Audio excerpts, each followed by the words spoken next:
Dear students, very warm good morning to all of you. Now हम जैसा कि मैंने आपसे प्रॉमिस किया था अपनी वीडियोस में चैप्टर 2 की जो कंटेम्प्रेरी सेंटर ऑफ पावर था, जो प्रीवियसली मैंने आपको chapter 4 contemporary centres of power को न्यू सेंटर ऑफ पावर के रूप में कहा है। तो देखिए, ऐसे सीबीएसई ने न्यू सेंटर ऑफ पावर तो दे दिया, पर इसका अभी भी नाम क्या रख रखा है, कंटेम्प्रेरी सेंटर्स ऑफ पावर। तो देखिए इसके अंदर क्या है, एक सब टॉपिक था ब्रिक और ब्रिक्स वाला। इसको मेरे को आपको एक्सप्लेन करना था। एक्चुअली ये एक से 2 पेज का है और एक एक चीज़ एक्सप्लेन करने वाली है, तो मैं इसको अलग से वीडियो बनाकर आपको एक्सप्लेन कर रहा हूँ। ये सीबीएसई ने जो रेफरेंस मटेरियल प्रोवाइड किया है, जिसमें कोर्स डिटेल होती है, मार्किंग स्कीम होती है, उसके अंदर इसको जोड़ा है। सो आओ स्टार्ट करते हैं इसे। जो ब्रिक्स है, the term BRICS refers to Brazil, Russia, पहले बी से ब्राज़ील, रशिया, आई से इंडिया, सी से चाइना, एस से साउथ अफ्रीका के रूप में जाना गया respectively. BRIC were found in 2006 in Russia. BRIC कहाँ पाया गया था? 2006 में और रशिया में। तो आप सबसे पहले ये एक ऑब्जेक्टिव क्वेश्चन आपका बन सकता है, कहाँ पाया था? 2006 में रशिया में। दूसरा, BRIC turn into BRICS after the inclusion of South Africa into its first meeting in the year of 2009। 2009 में साउथ अफ्रीका के जुड़ने से ब्रिक जो है ब्रिक्स में कन्वर्ट हो गया। The key objective of BRICS aid primarily to cooperate and distribute the mutual economic benefits among its member beside non interference in the internal policy of each nation and mutual equality. इसका key objective यानी M क्या था BRICS का, कि एक दूसरे को cooperate करेंगे इकोनॉमिक टर्म में भी और वैसे भी, और हम एक दूसरे की इंटरनल पॉलिसीज़ पर, जो हर नेशन की अपनी होती है, उसमें इंटरफेयर नहीं करेंगे। The 11th conference of the BRICS conclude in the Brazil in 2019 chair by the Brazilian president जेर बोल्सोनारो। ठीक है, जेल बोल्सोनारो। तो कौन थे ये ऑब्जेक्टिव में क्वेश्चन पूछा हुआ है सीबीएसई में, सैम्पल पेपर में भी था पिछले लास्ट ईयर के, उससे पहले ये क्वेश्चन पेपर में भी आ चुका है। नाउ तो आज रशिया की बात करेंगे। जैसे ब्राज़ील तो हो गया, अब रशिया की। Russia as the largest part of the former Soviet Union even before its integration. जैसा कि आपको बताया था, रशिया जो है सोवियत यूनियन का पार्ट था उसके बिखरने से पहले। After the dissolution of Soviet Union in the late 1980 and early 1990s, जब ये 1989 में बिखरा कौन, सोवियत यूनियन, तो होता क्या है, Russia emerge as the strong successor of USSR. Russia उसका सक्सेसर के रूप में यानी आगामी भविष्य में उत्तराधिकारी के रूप में बना। और यूएसएसआर की फुल फॉर्म पूछी जा सकती है, union of Soviet socialist Republic. Russia GDP is currently in the 11th in the world. Russia has reserves of minerals, natural resources and gases that make it powerful country in the global world. Russia की जो GDP है पूरे संसार में 11th number पे है, और Russia में मिनरल्स, नेचुरल रिसोर्स और गैसेस का बहुत बड़ा रिसोर्स है। इन एडिशन, इसके अतिरिक्त Russia is a nuclear power state, a huge stock of sophisticated weapons. Russia के पास न्यूक्लियर वेपन्स भी है। Russia is also a permanent member of UN Security Council called page 5। अगर आप बुक का पेज 5 देखेंगे तो उसमें जो ऑर्गन्स दे रखे हैं उसको मेंशन कर रखा है, उसमें बता रखा है कि रशिया यूएन के 5 परमानेंट मेंबर्स हैं, जिसमें रशिया भी एक है। ओके, तो ये हो गया रशिया के बारे में। और आपको यहाँ ये पता होना चाहिए, अगर मैंने जो पीछे वीडियोस बनाई है उसको दोबारा से हल्का सा छोटा सा, सारी देखनी पड़ेंगी उनको जब आपको समझ आएगा, पर मैं छोटा सा रिमाइंड कैप करा दूँ।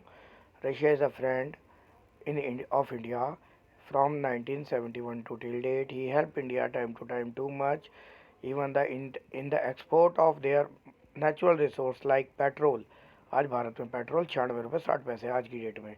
ये सिर्फ इसलिए कि रशिया ने हमें कच्चा तेल जो बैरल्स है वो बाज़ार में ऊंचे दाम होने पे भी म्यूचुअल कॉपरेशन के तहत हमें इजीली प्रोवाइड करा दिया without tax. And other Bharat में आज ये पेट्रोल 300 रुपये तक होता।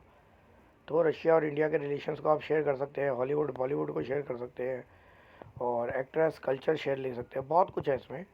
अगर आपने मेरी वीडियो देखी होगी तो आपको पता लगेगा कैसे कैसे लिखना है। तो आई होप आप वीडियो वो वाली जरूर देखेंगे, पूरी वीडियो देखेंगे। काट के वीडियो ना देखें, उसका कोई बेनिफिट नहीं है। नाउ इंडिया के बारे में बात करते हैं। The 21st century is seen as an important emerging global power. The world is experiencing the power and rise of India in a multidimensional way. The economic, culture, strategic position of the country with a population of more than 135 crores in a very strong. तो कह रहा है 21वीं शताब्दी में India जो है global power के रूप में बढ़ रहा है। इंडिया का आर्थिक, सांस्कृतिक और जो इंडिया जो भी रणनीति अपनाता है वो बहुत बेहतर होती है, और 135 करोड़ की जो जनसंख्या है वो भी काफ़ी मजबूत है, बहुत ज़्यादा है। फ्रॉम एन इकोनॉमिक पर्सपेक्टिव, अगर आर्थिक रूप से देखें, targeting the goal of $5 trillion economy, तो हम आर्थिक रूप से ये उद्देश्य रखे हुए कि 5 ट्रिलियन इकोनॉमी होनी चाहिए। इंडिया की। आप कम्पिटेटिव ह्यूज मार्केट, जिससे हम मार्केट को कैप्चर कर सकें और हमारे पास अच्छा बाज़ार हो। एशियन इंक्लूसिव कल्चर हो, जिसमें 200 million people of Indian diaspora spreading across the globe.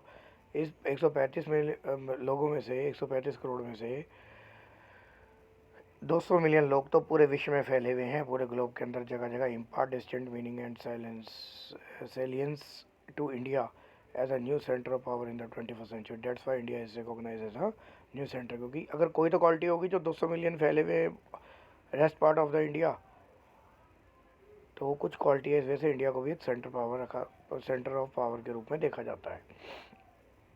From the strategic perspective, the military of India is self-sufficient with indigenous nuclear technology, making it another nuclear power। India के पास अपनी खुद की परमाणु शक्ति बनाने की, परमाणु बम बनाने के लिए परमाणु शक्ति है।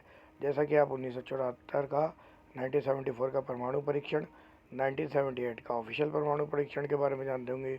होपी भामा की हिस्ट्री जानते होंगे, जो आपके टीचर्स ने आपको बताई होगी। Is the first nuclear scientist in India, जिन्होंने भारत में न्यूक्लियर का क्या किया, न्यूक्लियर के क्षेत्र में काम किया। और इसके अलावा अपने टीचर से और पूछिएगा।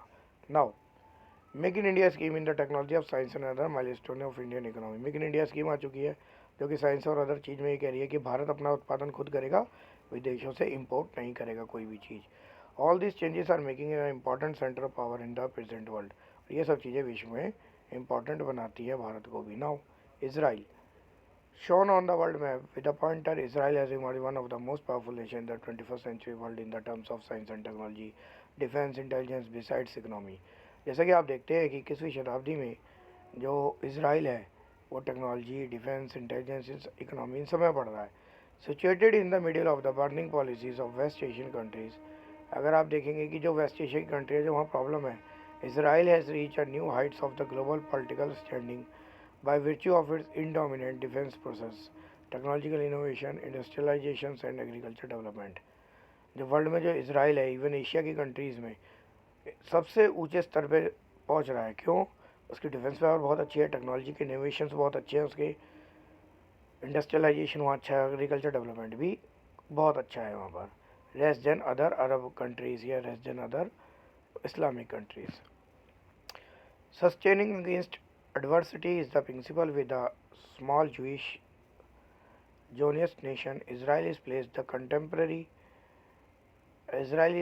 in the contemporary global politics in general and the Arab dominant West Asian politics in particular। तो इसने बताया कि जो इसराइल है वो क्या है, आज की विश्व राजनीति में एक बहुत महत्वपूर्ण भूमिका निभाता है। इवन जो अरब की जो कंट्रियों का जो दबदबा है वेस्टर्न पॉलिटिक्स पे, उसमें एक इसराइल की एक महत्वपूर्ण भूमिका है, because he is economically strong and he have a good source of natural resources. इसी के साथ ये रेफरेंस मैटर ख़त्म होता है। थैंक यू पूरी वीडियो वॉच करने के लिए। अगर अच्छी लगे तो लाइक करें, चैनल को सब्सक्राइब करें, अपने फ्रेंड्स को शेयर करें। Thank you so much.